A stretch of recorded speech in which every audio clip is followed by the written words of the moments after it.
नमस्कार। विकसित भारत संकल्प यात्रा के माध्यम से भारत को विकसित एवं आत्मनिर्भर बनाने की दिशा में आयुष विभाग फतेहाबाद का शामिल होना गर्व का विषय है। जिला फतेहाबाद के गठन के बाद से ही आयुष विभाग ने प्रगति की और कदम बढ़ाने शुरू कर दिए थे।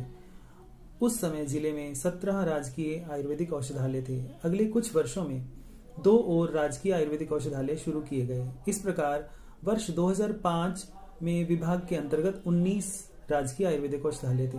वर्ष 2005 से 2014 के दौरान सरकार ने आयुष विभाग के अंतर्गत आयुर्वेद के अतिरिक्त योग और होम्योपैथी को जिले की सेवाओं में जोड़ने की प्रक्रिया शुरू की। उसके लिए फतेहाबाद में सिविल अस्पताल व सीएचसी रतिया में नए भवन का निर्माण करते हुए आयुष विंग की स्थापना की तथा फैकल्टी नियुक्त की। बड़ोपल, भूना, भट्टू मंडी तथा बनगांव में राष्ट्रीय ग्रामीण स्वास्थ्य योजना के अंतर्गत पीएचसी सीएचसी के सह अस्तित्व में आयुर्वेद, योग व होम्योपैथी सेवाओं की शुरुआत की गई, जिसमें 7 आयुष चिकित्सकों, योग, आयुर्वेद, होम्योपैथिक विशेषज्ञों की नियुक्ति की गई। इस दौरान हेल्थ मेलों के माध्यम से आयुष पद्धतियों का प्रचार प्रसार किया गया।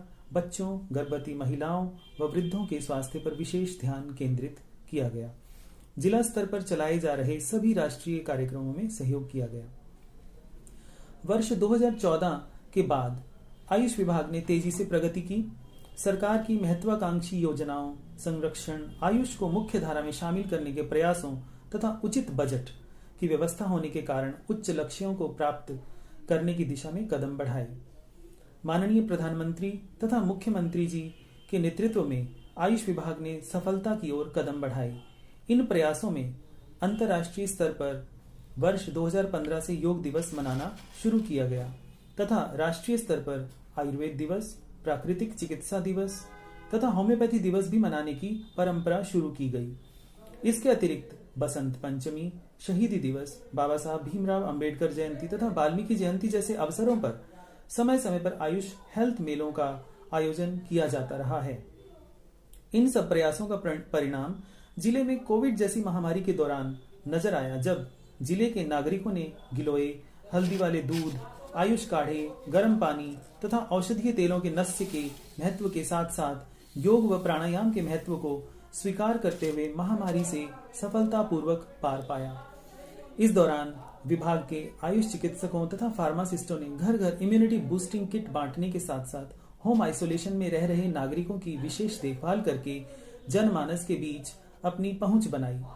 वर्ष 2015 से 2020 के दौरान 3 नए आयुष चिकित्सकों की नियुक्ति जिले में हुई।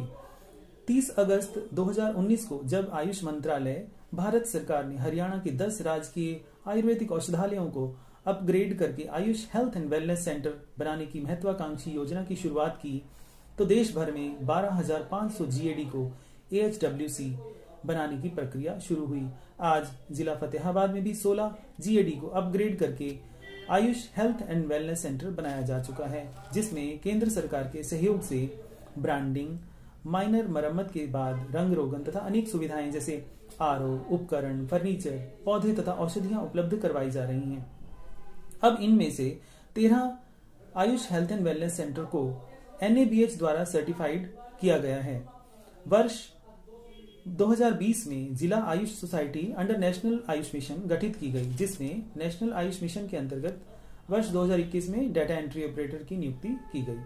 पिछले वर्ष से हरियाणा सरकार ने योग एवं व्यायामशालाओं को फंक्शनल बनाने के लिए आयुष विभाग के अंतर्गत हरियाणा कौशल रोजगार निगम के माध्यम से आयुष योग सहायकों की नियुक्ति की है। जिला फतेहाबाद में 48 आयुष योग सहायकों की नियुक्ति की गई है। इसके अतिरिक्त आयुष विभाग को गरिमा प्रदान करने के लिए वर्ष 2015 के बाद से ही प्रत्येक गणतंत्र दिवस पर झांकी निकालने का अवसर तथा बजट प्रदान किया गया। आयुष विभाग फतेहाबाद ने जिला स्तरीय गणतंत्र कार्यक्रम में 2 बार प्रथम व 1 बार तृतीय स्थान हासिल करके आयुष विभाग को गौरवान्वित किया। इस प्रकार वर्तमान सरकार द्वारा जिले के नागरिकों को संपूर्ण स्वास्थ्य प्रदान करने की दिशा में सकारात्मक प्रयास किए गए। आयुर्वेद व योग की समृद्ध विरासत का सम्मान बढ़ा है तथा आयुष विभाग आत्मनिर्भर एवं विकसित भारत के निर्माण के लिए अग्रसर है। जय हिंद।